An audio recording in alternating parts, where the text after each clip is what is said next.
일반적인 그 O2O 비즈니스들이 있지 않습니까? 네. 그런데 이 헬스케어 O2O 비즈니스는 어떤 게 좀 차이가 있을까요?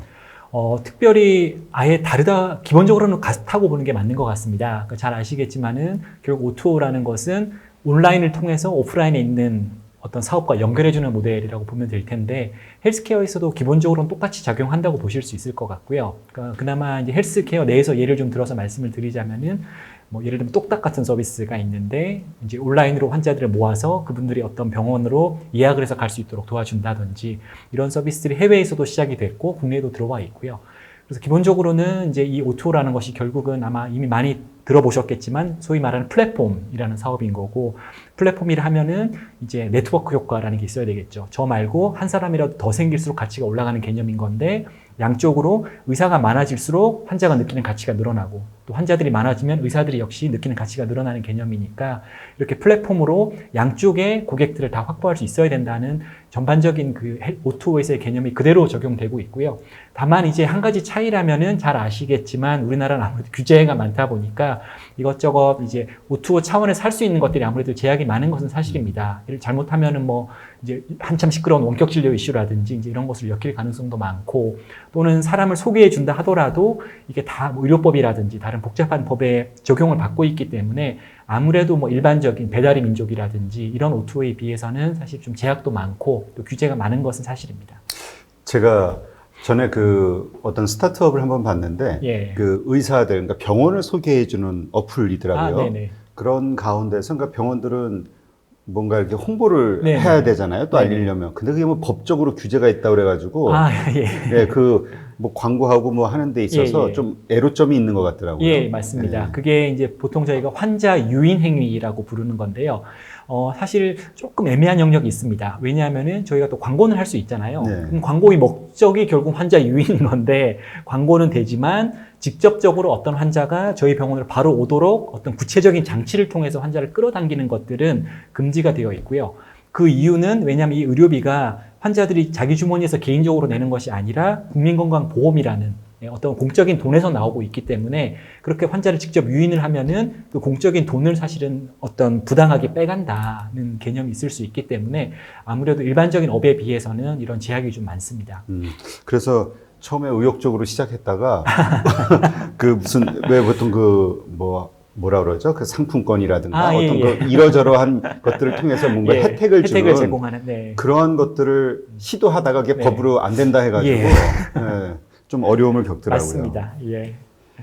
근데 요즘 또 화두가 되고 있는 것 중에 하나가 유전자 검사인 것 같아요. 맞습니다. 얼마 전에 뉴스에서도 그 안젤리나 졸리 유전자 검사 딱 해가지고 자기는 미리 유방암이 생길 수 있다라는 그 예측을 딱 진단을 받고 미리 절제 수술을 받았잖아요.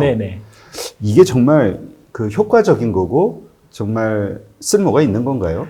좀 분리를 해서 설명을 드리겠습니다. 그러니까 이게 이제 많은 분들이 오해를 하실 수 있는 것 중에 하나인데, 일단은 소비자 대상 유전체 검사가 있고요. 그거는 그냥 병원 갈 필요 없이 소비자가 집에서 어떤 회사로부터 뭘 받아가지고 자신의 뭐 침 같은 걸 뱉어서 보내면 회사가 유전자 검사를 해주는 개념이 한 가지고, 그거와는 별개로 병원에서 의사의 처방을 통해서 검사를 하는 것들이 있습니다. 일단 이 둘은 좀 분리를 했으면 좋겠는 게, 일단 병원에서 의사의 처방을 받아서 하는 것들은 기본적으로 되게 어떤 원리 같은 것들이 잘 밝혀져 있는 것들이 많고요. 예를 들면은 아까 말씀 주신 안젤리나 졸리 같은 경우에는 브라카라고 하는 유전자가 있거든요. 그래서 그 검사를 하셨던 거고, 그 검사를 했더니 양성이 나와서 이제 유방암과 난소암에 걸릴 확률이 높다, 이런 게 다 연결이 잘 되어 있습니다.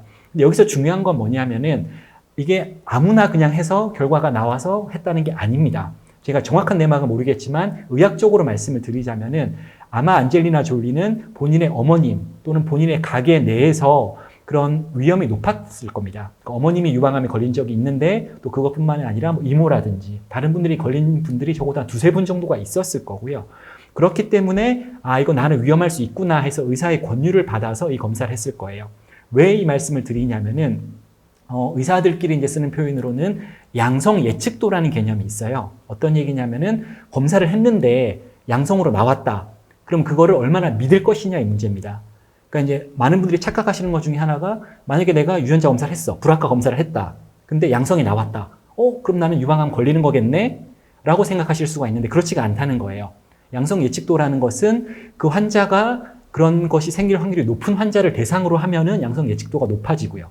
근데 아까 제가 아무래도 안젤리나 졸리는 가족 안에 환자들이 몇 명 있을 거라고 말씀드렸는데 그런 게 아무도 없는 환자.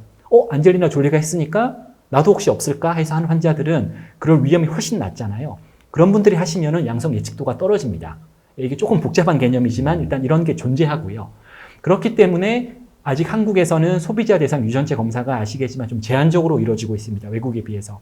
근데 그렇게 주장하는 가장 큰 근거 중에 하나가 그런 위험이 높은 환자들을 대상으로 해야 그게 양성 예측도가 올라가고 실제 의미가 있기 때문에 그런 겁니다. 아무나 다 해버리면 양성이 나왔지만 불안해 죽겠네? 나 유방암 아니야? 그래서 막 쓸데없는 검사도 하고 조직 검사도 하고 일이 복잡해질 수 있는데 사실은 그 환자는 위험이 낮았기 때문에 그 결과가 의미가 없어질 수가 있거든요.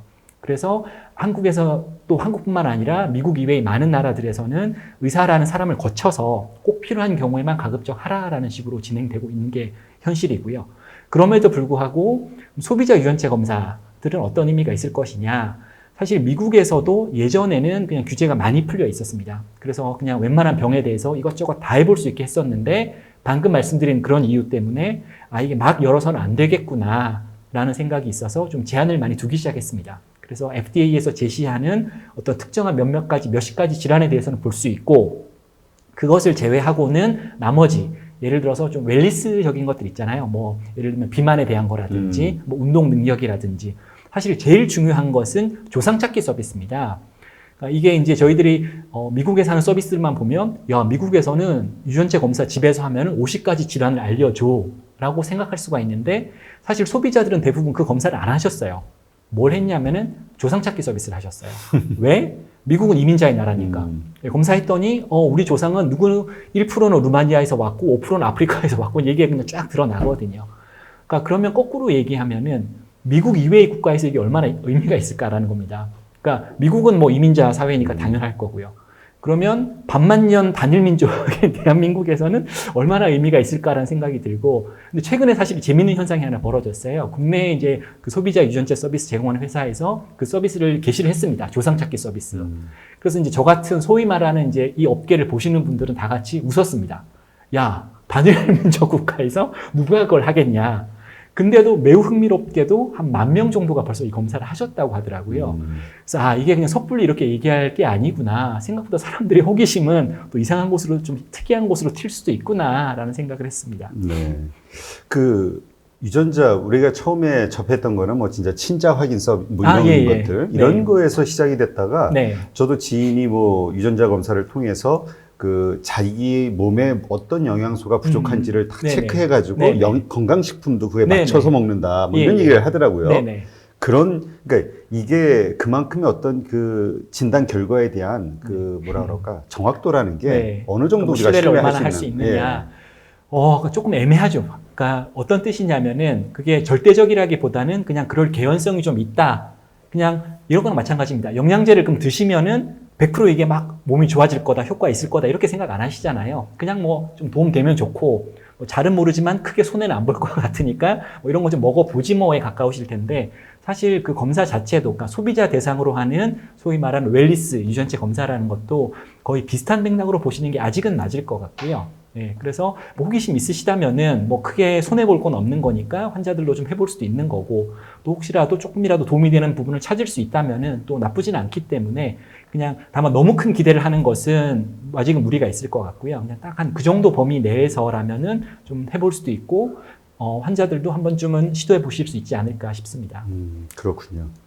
지금 아무래도 이제 중년, 노년 정도 되시는 분들은 이제 건강에 대해서 이제 신경을 많이 쓰기 시작하잖아요. 그리고 또 그러한 연령대 분들이 가장 많이 가지고 있는 질병들이 이제 몇 가지가 있고요. 그와 관련해서 좀 질문을 드리면 먼저 가장 그 많이 고통을 받으면서 관심을 가지고 있는 분야가 당뇨인 것 같아요. 예, 맞습니다. 당뇨라는 거는 왜 생기는 거고 어떻게 좀 예방을 할 수가 있는 건가요? 간단하게 설명을 드리면요. 일단 당뇨는 사실 두 가지로 나누어야 됩니다. 저희가 이제 의사들이 1형 당뇨라고 부르는 소아 당뇨가 있고요. 제2형 당뇨라고 부르는 소아가 아닌 성인 당뇨가 있고 그냥 간단하게 말씀드리자면은 많이 보시는 게 제2형 당뇨. 그러니까 보통 이제 주위에서 당뇨다 하시면 보통 제2형 당뇨일 거고 이것이 생기는 이유는 몸 안에 혈당을 조절하는 인슐린이라는 물질이 있는데 물질 자체는 좀 만들어지지만 몸 안에서 비만이라든지 여러 가지 이유 때문에 이게 몸의 끝에 가서 잘 달라붙어서 작용을 해야 되는데 이 비만이라든지 이런 것들이 그걸 막고 있습니다. 그래서 인슐린은 나오지만 작동을 제대로 안 하니까 생긴 게 제2형 당뇨고요. 1형 당뇨는 그거와는 다르게 아예 인슐린 자체가 잘 안 만들어져서 실제로 몸에서 인슐린이 부족해서 생기는 게 당뇨, 그러니까 1형 당뇨라고 보시면 되겠습니다. 그런데 나이 먹어서 보통 생기는 건 2형 당뇨라고 봐야겠네요. 살이 찌신다든지 여러 가지 이유로. 그러면 당뇨병에 예방하거나 아니면은 걸렸을 때 그 치료를 위해서라도 살을 빼는 게 필요한 건가요? 예, 맞습니다. 저희들이 이제 당뇨 예방 프로그램이라고 부르는 프로그램이 있습니다. 그게 이제 핵심이 그거고요. 체중을 감량을 해서 과체중이신 분들이 체중을 현재 몸무게의 한 5에서 10% 정도, 그러니까 10%가 과하다면 한 5, 6%라도 감량을 하신다면은 추후에 당뇨병으로 진행하실 확률을 상당히 많이 줄일 수 있다라는 이미 연구 결과들이 나와 있고요. 그래서 아직은 이제 한국은 사실은 비만 비율이 아주 높은 나라는 아니기 때문에 아직 우리나라에서는 보편화되어 있지 않지만은 미국 같은 나라는 워낙 이제 비만인 분들이 많으시니까 이 당뇨 예방 프로그램 자체에 보험 적용도 되어 있고요. 그래서 어떻게든 좀 살을 빼서 당뇨병으로 안 가셔야 의료비도 적게 들고 여러 가지 실명이라든지 심장병이라든지 중풍 같은 문제가 덜 생기기 때문에 그 전 단계인 예방 단계에서부터 적극적으로 관리하려는 노력이 이루어지고 있습니다. 그럼 이제 지금 현재 단계에서는 우리가 일반적인 그 단계에서는 그 치료를 어떻게 하나요? 당뇨병 치료요? 네, 당뇨병에 대한 치료를. 가장 쉽게 생각하실 수 있는 건 뭐 약을 먹거나 아니면 약을 먹다가 잘 안 되거나 인슐린 자체가 부족하시면은 이제 인슐린 주사를 맞는 거겠죠. 근데 그것만으로는 사실 끝나지는 않고요. 그것만으로는 부족하고 여전히 생활 습관 관리가 당뇨병에서는 중요합니다. 음식 관리. 드시는 것도 그렇고 운동량도 그렇고요. 그리고 또 부작용 관리도 하셔야 되고요. 예를 들면은 당뇨를 일단 진단이 되시면은 이게 당뇨라는 게 혈관병입니다. 혈관이 망가지는 병이거든요. 그러니까 단순히 혈당이 올라간다 자체가 중요한 게 아니라 그 결과로 나타나는 게 혈관이 망가지는 건데 그 중에 이제 좀 치명적인 혈관들이 있죠. 예를 들면 눈에 있는 혈관. 눈에 있는 혈관이 망가지면 잘못하면 실명이 될 수도 있어서 일단 당뇨병 진단을 받으시면은 아무 증상이 없어도 눈이 아무리 잘 보여도 1년에 한 번 반드시 안과 의사를 만나서 망막 혈관 검사를 받으셔야 됩니다. 그래서 조기에 진단해서 혹시 이상이 나타나면 치료를 하셔야 되고요. 그러니까 생활 습관 관리하셔야 되고 약 제대로 드셔야 되고 그리고 이제 이로 인한 부작용을 특히 미리 찾아낼 수 있는 것들을 같이 병행하셔야 됩니다. 근데 사실 우리가 모든 게 그렇지만은 병이라는 게 아주 심각해져가지고 몸으로 느꼈을 때 이미 끝난 상황이잖아요. 이미 늦은 거죠. 이거를 기본적으로 우리가 좀 감지할 수 있는 어떤 징조? 징조 같은 게 뭐가 있을까요? 증상 같은 게? 사실 조금 애매하긴 하고요. 많은 분들은 사실 증상을 못 느끼시고, 아까 방금 그대로 말씀하신 것처럼 증상을 느꼈다는 얘기는 늦었거나 정말 조절이 안 되거나 그랬다는 뜻이긴 합니다. 근데 이제 뭐 흔히 하는 이야기로는 뭐 입이 마르다든지, 뭐 소변을 자주 보신다든지 뭐 이런 얘기들 하긴 하는데요. 근데 이제 우리나라는 사실 건강검진도 어쨌든 국가에서 잘해주는 나라고 하다 보니까 요새는 그렇게까지 가시는 분들은 많지 않은 것 같아요. 대개는 그 전에 증상은 없지만 피검사 같은 걸 통해서 이미 진단이 되시는 분들이 아직은 현재는 점점 많아지시는 것 같고요. 근데 거꾸로 그런 분들이 늘어나다 보니까 아니 뭐 내가 증상도 없고 내가 왜 당뇨야? 이런 생각을 하는 분들이 계셔서 사실은 그분들을 어떻게 잘 설득해서 또는 잘 교육을 해서 관리를 잘 하셔서 더 문제가 되는 것들이 생기지 않도록 막는 게 중요할 것 같습니다. 네. 그러면 이제 이런 그 질병에 이제 디지털 치료제라는 어떤 새로운 패러다임이 접목이 됐을 때 어떤 식으로 변화가 되는 건가요? 좀 단계를 나눠서 좀 말씀을 드리자면요. 가장 심플한 것들은 아까 제가 생활 습관 관리를 말씀을 드렸었는데 그런 생활 습관 관리를 도와준 앱 같은 것들도 이미 많이 나와 있습니다. 아마 관심 있는 분들은 앱스토어만 가보셔도 이미 많이 나와 있을 텐데요. 근데 그 제품들이 다들 어떤 공인을 받은 것은 아니기 때문에 예를 들면 임상시험을 했다든지 그리고 아마 제 기억에 아직 우리나라 식약처 승인까지 받은 제품은 별로 없는 걸로 알고 있는데 미국을 기준으로 말씀을 드리자면은 이미 FDA 허가를 받았다든지 아니면 뭐 임상시험을 한 20-30개를 해서 효과가 있다는 것을 입증을 했다든지 이런 제품들이 나와 있습니다. 그래서 가장 심플한 것은 생활습관 관리에 도움을 받는 것들이 되겠고요. 좀 구체적으로 생활습관 관리를 그 앱으로 어떻게 도움을 받을 수 있는 건가요? 결국 뭐 이름 얘기해 주셔도 괜찮아요. 미국 회사 일단 기준으로 말씀드리겠습니다. 이미 상장한 회사고요. 리봉고라는 회사가 있습니다. 리봉고. 작년에 상장을 했고 요번에 특히 코로나 때문에 되게 주가도 많이 오른 회사인데 이런 식입니다. 환자가 가입을 하면은 전자 혈당계를 하나 보내줍니다. 근데 그게 이제 스크린도 따로 나와 있고요. 그래서 거기다가 이제 혈당계에다가 제가 혈당을 재서 넣으면 그 데이터가 실시간으로 회사를 넘어가고 그리고 회사에는 그 당뇨 관리를 도와주는 전문가들이 뒷단에 있습니다. 되게 의사는 아니죠. 근데 이제 그 전문가들이 자격증이 있어서 예, 그런 분들이 뒤에서 그걸 봐주고 계시다가 뭔가 혈당을 쭉 모니터링을 하다가 갑자기 이상한 혈당치가 나타난다. 그러면 이제 문자라든지 이런 방법을 통해서 혹시 뭔가 바뀌었느냐, 잘못되었느냐 이런 것들을 확인을 해주기도 하고, 그리고 아까 이제 식사 습관이 중요하다고 말씀을 드렸는데 제품에 따라 다르지만 자기 식습관, 오늘 뭘 먹었다 이런 걸 입력을 한다든지, 그럼 또 조언을 해주는 거죠. 아, 지금 오늘 먹은 것 중에 이거는 좀 뭐 빅맥을 통으로 다 드셨다. 그러면 빅맥은 빼라. 앞으로는 네, 빅맥에서 이런 거 조금 빅맥을 드시더라도 뭐 빵은 감자튀김은 빼고 마라. 먹으라든지 감자튀김 빼고 먹으라든지. 왜냐면 뭐 또 삶의 즐거움이 먹는 데 있으니까 뭐 너무 막 스님처럼 살게 할 수는 없으니까요. 그래서 가능한 옵션 내에서 도와줄 수 있을 거고, 한국 회사 중에는 아직 식약처 승인까지는 안 갔지만 닥터 다이어리라는 회사도 있습니다. 그 회사는 이제 몰도 같이 운영하고 있는데요. 그러니까 이제 당뇨가 있으신 분들이 그런 즐거움을 가지면서도 뭔가 혈당이 나쁘지 않은 달달한 걸 드시고 싶을 때 이런 쇼핑몰도 운영을 하고 있어서 당뇨 관리를 도와드리면서 또 실질적으로 도움을 줄 수 있는 어떤 상품도 갖추고 있는 그런 회사들도 있습니다.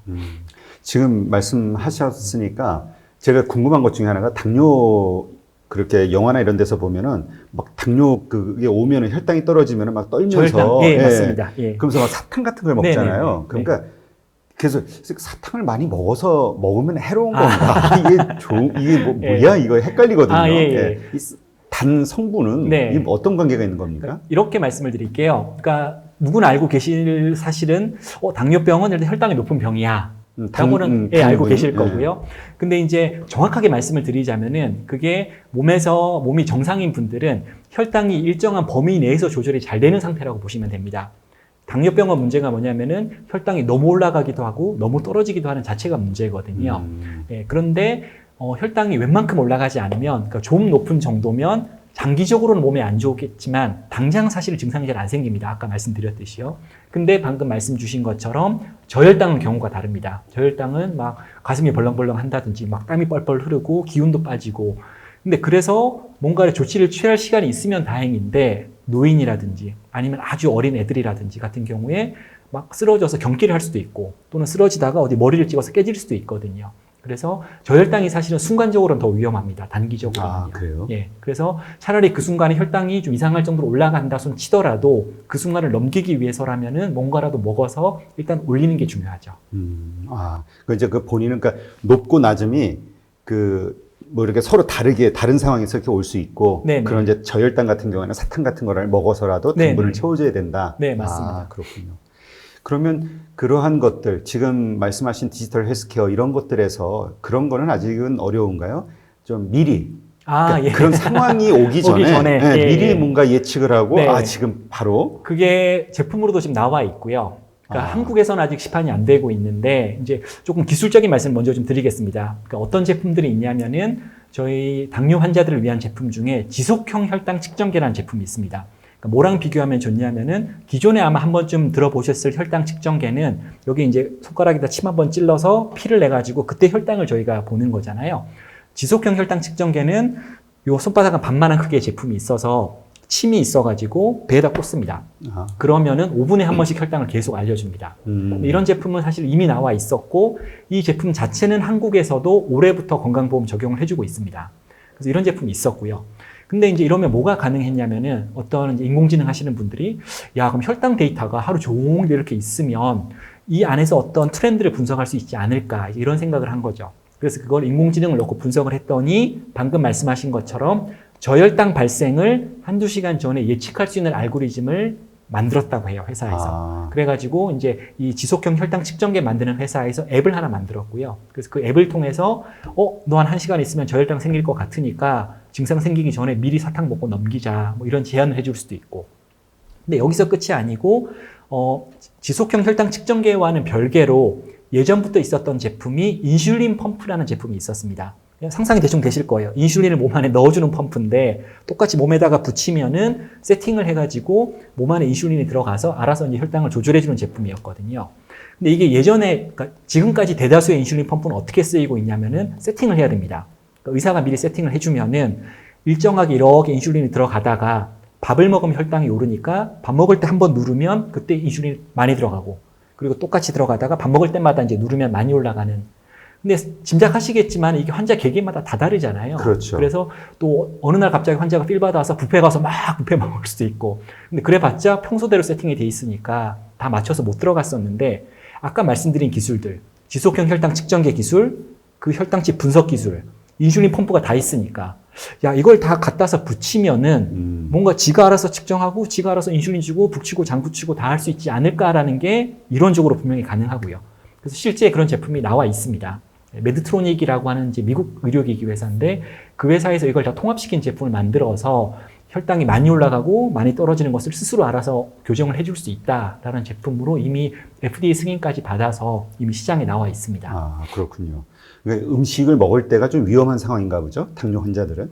먹는 것 자체가 위험하다기보다는요. 그러니까 잘 가려서 드시면 괜찮은데. 거기에 해로운 음식들이 껴있으니까. 예를 들면 뭐 백미로 된 밥을 잔뜩 드신다든지 이제 이러면 사실 좀 혈당이 많이 올라갈 수 있으니까. 네. 그럼 아직 그 연구 단계이거나 아직 네. 기술이 실현화되지는 않았지만 네네. 앞으로 가능한 네. 그 어떤 그 미래의 어떤 그 디지털 헬스케어 당뇨와 관련된 네네. 그 버전은 어떤 것들이 있습니까? 참 어려운 질문을 주셨는데요. 네. 방금 말씀드린 이제 그 제품, 이 세 가지가 다 연결된 제품을 저희가 약간의 어폐가 있고 과장은 있습니다만은 업계에서는 인공췌장이라고 부릅니다. 왜냐하면 췌장해주는 역할에 인슐린을 내놓는 건데 지가 알아서 그 역할을 다 해주니까요. 그래서 이게 좀 더 고도화된 제품이 저희가 우선 생각해 볼 수 있을 거고요. 사실 많이 어렵지 않을 것 같은 게 이미 현재 쓰는 버전이 나와 있으니까 이걸 조금 더 고도화시키면 환자형, 맞춤형으로 더 갈 수 있을 것 같고요. 그리고 이제 디지털 헬스케어 기술은 아닙니다만은 이제 연구실에서 아직 일어나고 있고 일부 환자에게서 적용하고 있는 기술 중에 췌장 이식이라는 기술이 있습니다. 그래서 아까 말씀드렸듯이 췌장이 해주는 역할이 이 당뇨 관리 역할이니까 건강한 사람들의 어떤 돌아가시는 분들의 돌아가신 분들의 췌장을 가져와서 잘 배양해가지고 당뇨병이 있는 분들에게 넣어주면 그게 이제 몸 안에 들어가서 췌장의 역할을 해줄 수 있다. 이식을 네, 일종의 이식이죠. 그러니까 저희가 보통 이식이라고 그러면 배를 열고 장기를 띄고 이제 이것만 생각할 그렇죠. 수 있는데 췌장은 그러지는 않고 이제 주사로 넣어주는 방법인데요. 그러니까 췌장을 띄워와서 직접 넣는 게 아니고 췌장을 가른 조직을 몸 안에다가 그러니까 우리 줄기세포 배양하듯이 일종의 그런 기술인데 사실 제 전문 분야는 아닙니다만은 아직 이제 보편화된 기술은 아닙니다만은 그래도 꽤 많은 연구진들이 연구를 하고 계셔서 아마 언젠가는 아예 그냥 직접 췌장을 췌장 이식을 해버려 가지고 그냥 당뇨 자체를 낫게 만들어 버리는 이런 기술까지도 연구가 되고 있습니다. 네. 그러니까 디지털 헬스케어가 접목이 됐을 때 이 당뇨라는 어떤 특정 질병도 그 예방 차원뿐만이 아니라 치료까지도 가능해지는 어떤 네네. 그 알고리즘 같은 게 생길 수 있겠네요. 네, 이미 뭐 나온 부분들도 있고요. 네, 왜냐하면 당뇨병은 사실은 공교롭게 당뇨병을 처음 질문을 주셨는데 당뇨병은 참 독특한 병인 게, 그러니까 모든 병들 중에 참 독특한 병인 게 이미 저희가 많은 데이터를 가지고 있거든요. 그러니까 생각해 보시면은 저희가 웬만한 병에 대해서 환자에게 평소 데이터를 많이 모으고 이런 병들이 별로 없습니다. 의사한테 가서 그때마다 피 뽑을 때는 한 번씩 아는 거지 이렇게 5분에 한 번씩 데이터를 측정한 병이 없거든요. 근데 이미 그게 다 가능한 기술들이 기존에 있었기 때문에 거기에 알고리즘만 딱 갖다 얹으면은 훨씬 많은 것을 환자들에게 해드릴 수 있는 겁니다. 아마 이게 상용화되기에는 아마 가격이 가장 중요할 것 같은데 현재 가격대는 어때요? 제가 지금 정확하게 기억은 나지는 않는데, 아마 미국에서 되게 몇천 불대, 그것도 거의 만 불에 가까운 가격대라서, 아직 한국에서는 지속형 혈당 측정계까지는 보험을 해주고 있고요. 근데 이제 아까 말씀드린 인공췌장이라고 부르는 이게 다 결합된 제품은 아직은 보험 적용을 안 해주고 있는 걸로 알고 있습니다. 그러니까 이게 좀 더 뭐 사용자들이 는다든가 기술의 발전으로 맞습니다. 이게 단가가 많이 확 낮춰져야겠네요. 그래야 됩니다. 알겠습니다.